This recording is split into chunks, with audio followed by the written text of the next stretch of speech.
بسم اللہ الرحمن الرحیم۔ السلام علیکم۔ کم سے کم 3 دفعہ استغفار پڑھ کر نیچے کامنٹ میں ڈن لکھ دیجیے۔ انسان کا سب سے بہترین دوست اللہ ہے، جو مشکل ہو یا آسانی، رات ہو یا دن، کبھی بھی کہیں بھی کسی بھی حال میں اکیلا نہیں چھوڑتا۔ روٹھتا ہے تو بہت جلد مان بھی جاتا ہے، کبھی رسوا نہیں کرتا، ہمیشہ ساتھ رہتا ہے، ہمیشہ ساتھ دیتا ہے۔ اور اللہ سے دوستی کے بعد پھر ایک ایسا وقت آتا ہے جب آپ کو تنہائی سے ڈر نہیں لگتا، اکیلا رہنا آپ کو برا نہیں لگتا، آنکھوں میں لوگوں کی وجہ سے آنسو نہیں آتے، ہونٹوں پہ ہر وقت مسکراہٹ رہتی ہے۔ ہم سے کوئی بات کرے یا نہ کرے، دل ہمارا ہمیشہ مطمئن رہتا ہے۔ بعض دفعہ اللہ تعالیٰ آپ کو آپ کی سب سے پسندیدہ چیز یا لوگوں سے دور کر دیتا ہے۔ مقصد آپ کا دل دکھانا نہیں ہوتا، دراصل آپ کا رب آپ کو اپنے قریب کرنا چاہتا ہے۔ اس کا مقصد ہوتا ہے کہ آپ اس کے قریب رہیں۔ اگر کہیں محسوس ہو کہ آپ اکیلے ہو تو مت بھولنا کہ آپ کم سے کم اکیلے نہیں ہو سکتے۔ اللہ کبھی بھی کسی کو بھی اکیلا نہیں کرتا۔ اس کا نام ذرا دل سے لو، دل کی گہرائیوں سے پکارو اسے۔ آپ کی ماں آپ کی ایک پکار پر اتنا تڑپتی ہے تو وہ کتنا پاس آتا ہوگا جو آپ سے 70 ماؤں سے بڑھ کر محبت کرتا ہے۔ کبھی بھی امید نہیں کھونا، کبھی بھی اداس نہیں ہونا، کیونکہ وہ کبھی بھی امید توڑتا نہیں ہے۔ وہ دلوں کو جوڑنے والا ہے، وہ نور علی نور ہے۔ کس نے کہا کہ اللہ باتوں کا جواب نہیں دیتا؟ کس نے کہا کہ وہ ہماری طرف متوجہ نہیں ہوتا؟ کس نے کہا کہ وہ ہم سے دور ہے؟ کس نے کہا کہ وہ دعائیں پوری نہیں کرتا؟ ارے وہ تو پاک ذات ہے، اس نے وعدہ کیا ہے کہ وہ تمہیں دے گا، تو مانگ کر تو دیکھو۔ وہ آسمان کا نور ہے جو رات کے پچھلے پہر 7ویں آسمان تک آتا ہے اور کہتا ہے کہ کوئی ہے مانگنے والا جس سے میں دوں، کوئی ہے مجھ سے محبت کرنے والا تاکہ میں اس سے محبت کروں، کوئی ہے جس کے میں غم مٹا سکوں۔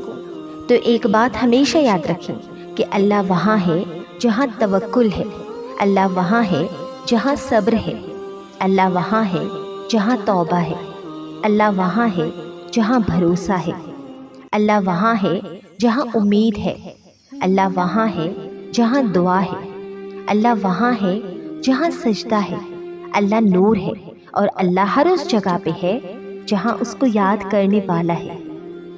لوگ پوچھتے ہیں کہ آزمائش اتنی لمبی کیوں ہوتی ہے؟ آزمائش کب ختم ہوگی؟ جب اللہ پر توکل ہے تو اس کی آزمائش پر کیوں نہیں؟ جتنا تمہارا توکل اور یقین مضبوط ہوگا اتنا ہی امتحان مشکل ہوگا۔ کیوں اللہ آزمائش لے گا؟ تاکہ وہ دیکھ سکے کہ جس کامل یقین کا تم زبان سے اعتراف کرتے ہو وہ دل سے کہتے ہو یا ذرا سی مشکل تمہارا توکل توڑ سکتی ہے۔ آزمائش ہمیشہ کے لیے نہیں رہے گی، کیونکہ پھر اللہ چن لیتا ہے انہیں جو شکوہ نہیں کرتے۔ اللہ کو پانے کا سفر آسان ہوتا تو یعقوب کی آنکھوں کی روشنی نہ جاتی۔ ایمان کمزور پڑ جاتا ہے، کوئی بات نہیں، قدم لڑکھڑا جاتے ہیں، کوئی بات نہیں، دل گھبرا جاتا ہے، کوئی بات نہیں، رونا بھی آتا ہے، مگر کوئی بات نہیں، مگر اس سب کے بعد بھی تمہارا بھروسہ نہیں ٹوٹنا چاہیے۔ چلتے چلتے تھک بھی گئے ہو تو قدم رکنے نہیں چاہیے، روتے بھی ہو تو شکوہ نہیں کرنا چاہیے۔ اور یہیں پہ اللہ کو اس کے پیارے بندے ملتے ہیں، وہ جو سفر کرتے رہتے ہیں، وہ جو گر کر بھی بھٹکتے نہیں، اور یہی یقین تمہیں اللہ کا بنا دیتی ہے، کیونکہ اللہ کو تو بس تمہارا یقین دیکھنا ہے۔ سب کہتے ہیں کہ اللہ دکھ اسی کو دکھاتا ہے جس سے وہ پیار کرتا ہے۔ اگر ایسا ہے تو مجھے یہ دکھ منظور ہے۔ جیسا اللہ چاہتا ہے ویسا ہوگا، جیسا تو چاہتا ہے نا اللہ، اسی میں راضی ہوں میں، جیسا تو نے میرے لیے سوچا ہے اسی میں خوش رہوں گی یا اللہ۔ میں وعدہ تو نہیں کر سکتی یا اللہ، لیکن میں کوشش ضرور کروں گی۔ تیرا بنایا یہ دل کبھی کبھی کمزور پڑ جاتا ہے یا اللہ، اس لیے ہمیشہ کوشش کرتی رہوں گی اپنے غموں میں مسکرانے کی۔ ہاں، رونا تو آتا ہے، رو لوں گی، لیکن تجھے ناراض نہیں کروں گی، تجھ سے شکوہ نہیں کروں گی۔ اسی لیے اللہ کے فیصلوں پر بھروسہ کرنا سیکھو۔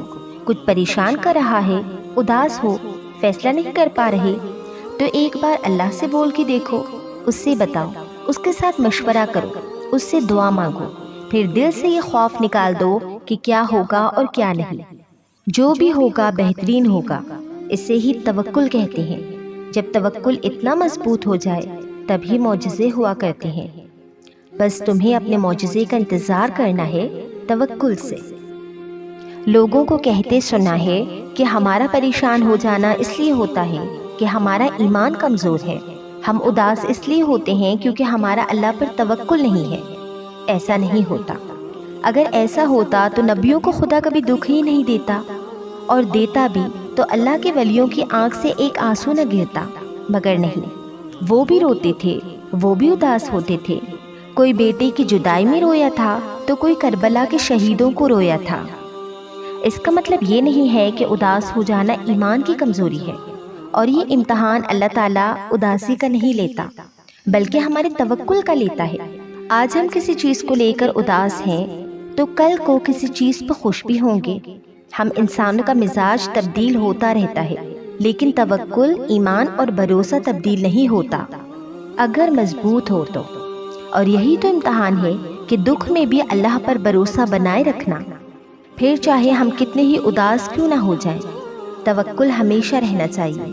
کیا پتا تم جو مانگ رہے ہو وہ تمہیں اس نے عطا کرنا ہی ہو، مگر اس سے پہلے وہ تم سے بہت بڑے بڑے کام لینا چاہتا ہو سکتا ہے وہ تمہیں پہلے اپنے بہت قریب کرنا چاہتا ہو، تاکہ جب تم اپنی خواہش پا بھی لو تو اس رب کائنات کو بھول نہ جاؤ۔ ہو سکتا ہے کہ وہ تمہیں تمہاری خواہش تب نصیب کرے جب تمہیں اس کی سب سے زیادہ ضرورت ہو سکتا ہے نا کہ وہ تمہیں تمہاری خواہش کے ساتھ ساتھ اور بھی بہت کچھ عطا کرنا چاہتا ہو۔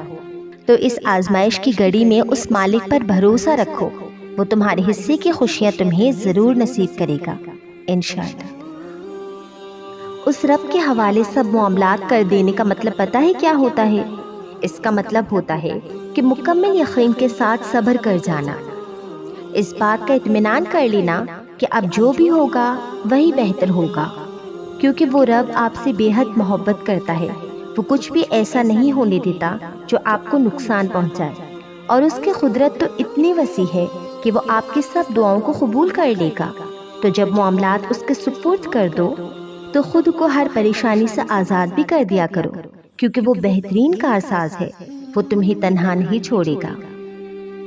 میں نے تم سے محبت یہ سوچ کر نہیں کی تھی کہ بدلے میں مجھے بھی محبت ملے گی، مجھے تو بس محبت ہو گئی تھی، ہر غرض سے دور۔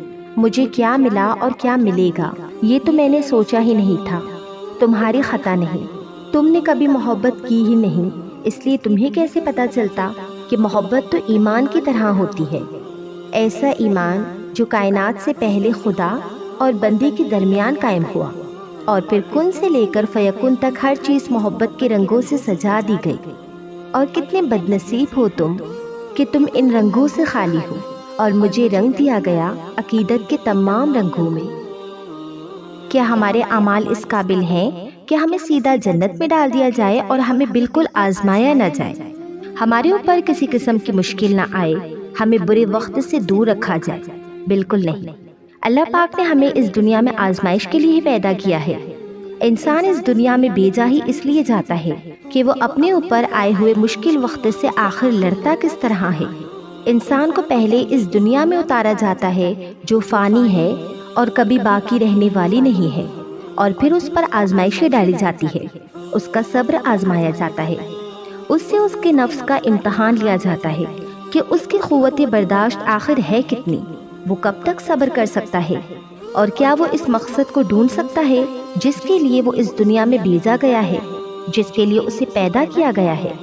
اور بے شک اللہ پاک انسان کو کبھی بھی اس کی قوت برداشت سے زیادہ نہیں آزماتا۔ جیسے ہی انسان کا ضبط اس کے آخری مراحل میں ہوتا ہے، اللہ پاک اسے تھام لیتا ہے۔ تو آزمائش ہر صورت اور ہر قیمت پر ہے۔ اگر اللہ پاک آپ کو خوشیاں نصیب کرتے ہیں تو وہ بھی آپ کے لیے ایک طرح کی آزمائش ہی ہوتی ہے۔ آپ کو آزمایا جاتا ہے کہ آپ کو اس خوشی میں آپ کے اپنے یاد ہیں، وہ لوگ جو آپ کو ہمیشہ یاد رکھتے ہیں، یا پھر آپ کو اللہ پاک یاد ہے جو تمام طاقتوں کا مالک ہے، جو ہر قدرت پر قادر ہے، جس نے آپ کو یہ خوشی نصیب کی ہے کہ آپ اس کا شکر ادا کرتے ہو، یا پھر آپ اس خوشی کے نشے میں اتنا مگن ہو گئے کہ سب بھول گئے، بس محض خوشیاں بھی ہمارے لیے آزمائش ہوتی ہیں کہ ہم اس پاک پروردگار کا کتنا شکر ادا کرتے ہیں، کتنے احسان مند ہیں ہم اس کے۔ کسی بھی طرح کی پریشانی، غم یا دکھ، یہ سب بھی ہمارے لیے آزمائش ہی ہوتے ہیں، بلکہ بہت بڑی آزمائش ہوتے ہیں جن سے ہمارا صبر آزمایا جاتا ہے کہ آخر ہم اگر خوشیوں میں اللہ پاک کا شکر ادا کرتے ہیں تو کیا پریشانیوں میں اللہ پاک سے مدد مانگتے ہیں، اس کی صبر کی تلقین یاد رکھتے ہیں۔ اللہ پاک اس آزمائش کے ذریعے ہمارے صبر کے پیمانے کو آزماتا ہے، کیونکہ اللہ تعالیٰ کے راستے پر چلنا بہت مشکل ہو جاتا ہے۔ جب آپ کا دل راستے پر چلتے چلتے ڈگمگا جائے تو پھر اللہ پاک ان آزمائشوں کو ہمارے اوپر ڈال دیتا ہے کہ ہم اس کی رضا میں راضی ہیں بھی یا نہیں، ہم اس کے راستے پر چلنے کے لائق ہیں بھی یا نہیں۔ اسلام میں ہر کیا کا جواب موجود ہے، لیکن کسی کیوں کا جواب نہیں۔ بس جو حکم ہو گیا سو ہو گیا، اس پر عمل کرنا ہمارا اولین فرض ہے۔ ہمیں اللہ پاک کے بتائے گئے راستوں پر ہی چلنا ہے، چاہے جتنی بھی مشکلیں آئیں، ہمیں اپنی نہیں منوانی، صرف اس پروردگار کی سننی ہے، اس کی رضا میں راضی ہونا ہے، ہر حال میں صبر اور شکر کا دامن تھامے رکھنا ہے۔ بے شک اللہ پاک آسانیاں پیدا کرنے والا ہے۔ اور ہم لوگ اتنے غافل ہو گئے ہیں کہ دن میں 5 مرتبہ کامیابی سے منہ موڑتے ہیں، اللہ کے بلاوے کو ترک کرتے ہیں۔ ہاں، ہمارے پاس دنیا کے کاموں کے لیے تو بہت وقت ہے، دوستوں سے ملنے کے لیے، رشتہ داروں سے ملنے کے لیے تو بہت وقت ہے، لیکن اللہ سبحانہ و تعالیٰ سے ملاقات کا وقت نہیں۔ دنیا کی کامیابی کے لیے ہم لوگ صبح جلدی بھی اٹھ جائیں گے، کالج، یونیورسٹی، دفتر جانے کے لیے ہم لوگ الارم لگا کر فوراً اٹھ جاتے ہیں۔ کیونکہ ہمیں کچھ بننا ہے، ہمیں کامیاب ہونا ہے۔ لیکن آخرت کی کامیابی کے لیے ہم فجر کی نماز کے لیے نہیں اٹھ سکتے، آخرت کی کامیابی کے لیے ہم اللہ کو وقت نہیں دے سکتے۔ ایک وقت کی نماز کے لیے 15 منٹ لگیں گے تو سمجھے 5 وقت کی نماز کے لیے دن میں پورے 75 منٹ۔ کتنے افسوس کی بات ہے کہ ہم اپنے پورے دن میں سے 75 منٹ بھی اللہ تعالیٰ کے لیے نہیں نکال سکتے۔